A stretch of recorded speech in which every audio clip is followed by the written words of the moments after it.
klosos itu memang udah lama ada di Indonesia, tapi untuk skala peternakan rakyat baru akhir-akhir ini mulai menggunakan teknologi tersebut. Karena memang secara segi biaya memang sangat mahal.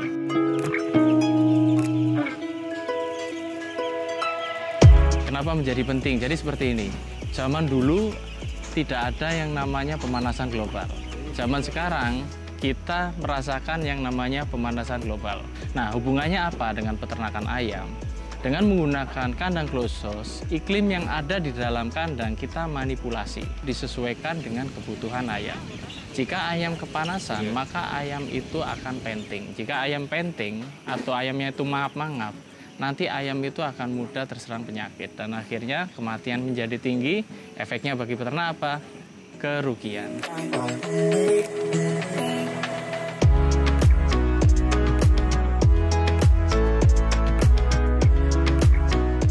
Sederhana sekali untuk mengubah dari tipe open house menjadi closed house. Sebagai contoh kan bisa dilihat di sini.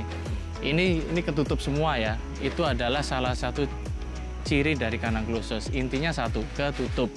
Tapi aliran udara yang ada di dalam kandang kita manipulasi menggunakan exhaust fan. Kenapa kok atas samping harus tertutup? Jadi kita bikin yang namanya sistem tunnel. Inlet adalah tempat masuk udara ke dalam kandang dan outlet tempat keluarnya udara dari dalam kandang. Udara di luar kandang dan di dalam kandang pasti akan berbeda suhunya.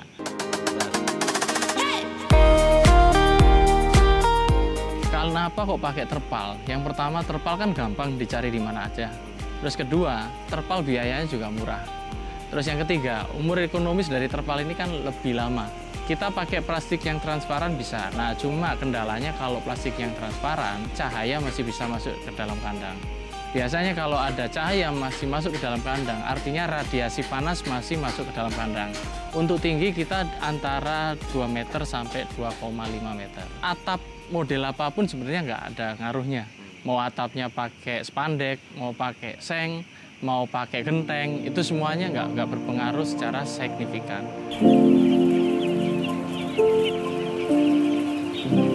Peternakan rakyat itu kan kendala di lokasi lahan yang mereka miliki. Sebenarnya secara teori perbandingan ukuran itu 1:10. Terserah ukurannya mau seperti apa. Nah, gimana caranya? Dengan lahan yang ada, itu kita masih bisa menggunakan teknologi closed house. Tanah yang dimiliki, ukurannya berapapun, dibangun kandang seperti biasa, kita membangun kandang yang open house. Nah, nanti kita hanya memanipulasi sedikit. Di situ ada sensor suhunya, bahkan beberapa peternak kita menggunakan yang namanya cooling pad untuk membantu menekan penurunan dari suhu yang ada di dalam kandang.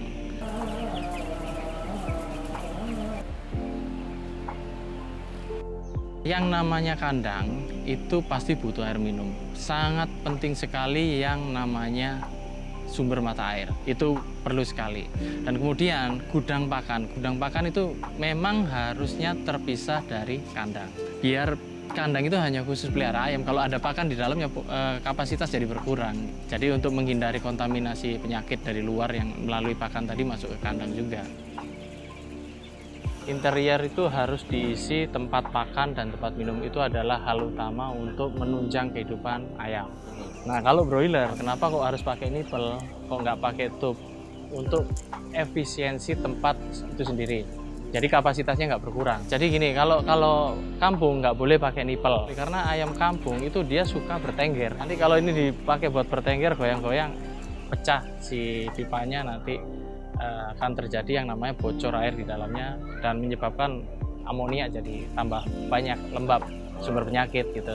Nah, solusinya apa sih kalau buat ayam kampung? Ayam kampung pakai yang sistem air minum otomatis dengan tube itu ada sebenarnya.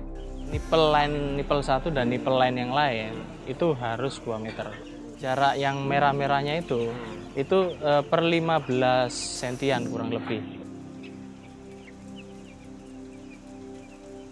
Kemudian itu tempat pakan. Nah, untuk memang tempat pakan belum pakai yang hogger kayak yang kandang khusus yang modern, karena kan memang ya hogger memang secara harga lumayan sih. Iya. Tapi kalau untuk di peternakan rakyat agak berat memang diakui. Nah, sementara yang kita pakai yang sistem seperti itu, tempat pakan yang warna kuning.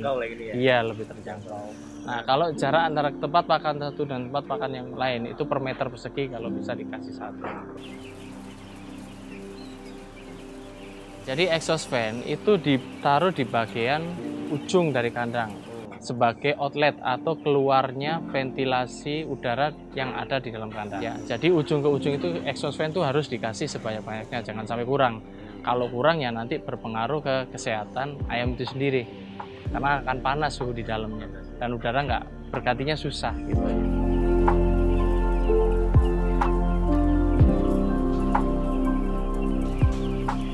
Saya jelaskan di sini step by step ya. Sebelum ayam datang, yang harus kita lakukan apa sih? Yaitu adalah desinfeksi kandang. Desinfeksi kandang kegiatannya meliputi apa? Yang pertama adalah semprot insektisida. Loh, kok insektisida kenapa kok disemprot di dalam kandang? Di dalam kandang ini, apalagi kandang postal, itu biasanya ada kutu yang namanya kutu Frankie. Nah, itu kita semprot dengan insektisida. Setelah disemprot dengan insektisida, baru kemudian kita bisa menggunakan desinfektan untuk membunuh kuman-kuman yang ada di dalam kandang. Nah, biasanya kita menggunakan formaldehid. Nah, cuma kalau formaldehid, kita sering dengar di luaran namanya formalin. Memang secara bau agak kuat. Nah, sebenarnya kita bisa menggunakan produk turunannya dari formaldehid, itu glutaraldehid. Secara bau mereka tidak begitu kuat seperti formaldehid. Nah, setelah semuanya itu kita lakukan infeksi, nah baru kita beri yang namanya tabur sekam. Nah, tabur sekam ke seluruh area kandang.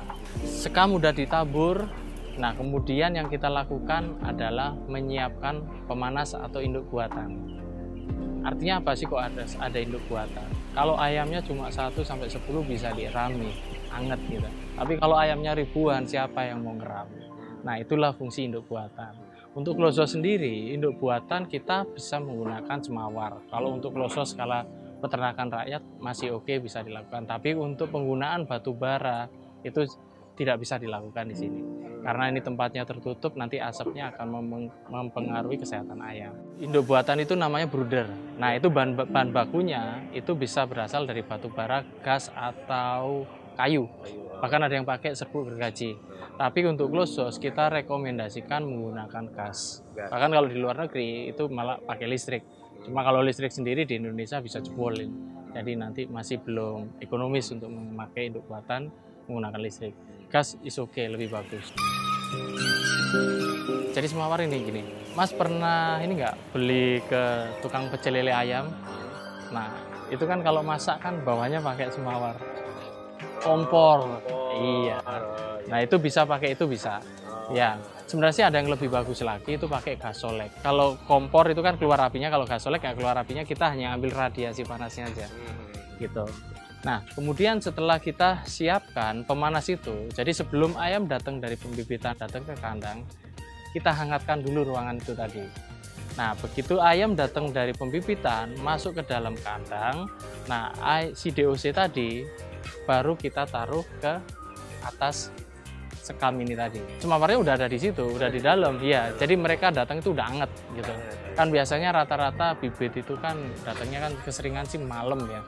Nah, jadi malam apalagi jam 1, jam 2 itu pas kondisi dingin-dinginnya gitu kan. Nah, itu disiapkan di dalam kandang itu udah anget. Kalau misalkan dalam keadaan cuaca cerah atau cuaca musim panas, itu semingguan cukup. Tapi kalau misalkan musim penghujan atau mungkin di lereng gunung bahkan sampai 2 minggu itu penghangat posisi masih harus ada di dalam kandang. Jadi tergantung situasi dan kondisinya. Yang penting nanti kita lihat ayamnya. Jadi kalau ayam itu ngumpul di tengah, itu nunjukin ayam itu kedinginan. Kalau misalkan ayamnya itu nyebar ke pinggir kepanasan, jadi pemanasnya ini kebanyakan atau suhunya terlalu tinggi. Ketika ayam datang, kita beri yang namanya air gula. Loh, kenapa sih kok harus dikasih air gula? Air gula itu adalah membantu stamina ayam ini cepat pulih.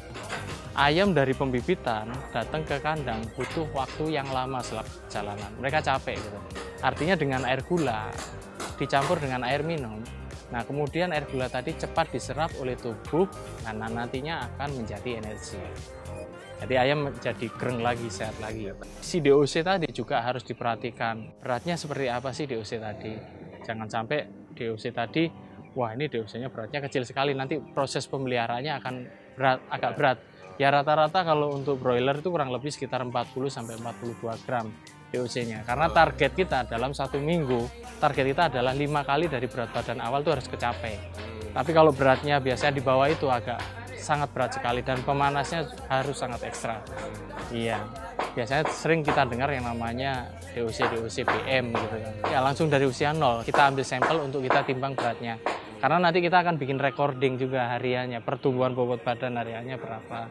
Jadi kita akan mantau konsumsi pakannya berapa. Misalkan kita nemu yang tidak memenuhi standar berat, nah kita pinggirin. Nah kita bikin yang namanya sketan kalau orang-orang biasanya ngomong, atau tempat, ya kalau karantina enggak sih, kalau karantina kan khusus buat penyakit ya. Ini tempat tertentu tersendiri. Kenapa kok harus disendirikan? Ini misalkan ayam kan banyak, ada yang beratnya mungkin 30, ternyata ada yang beratnya 40. Makanya bareng di situ. Yang beratnya 40 dia akan gede duluan, yang 30 gedenya belakangan. Artinya pakan di sini akan rebutan. Terjadi yang namanya kompetisi. Nah, yang kecil tadi supaya bisa ngikut yang besar dia harus dipindahkan. Nah, itu kita kasih pakan perlakuan khusus. Nah, ketika dia beratnya menyerupai atau hampir sama dengan yang teman-temannya tadi, baru boleh dijadikan satu.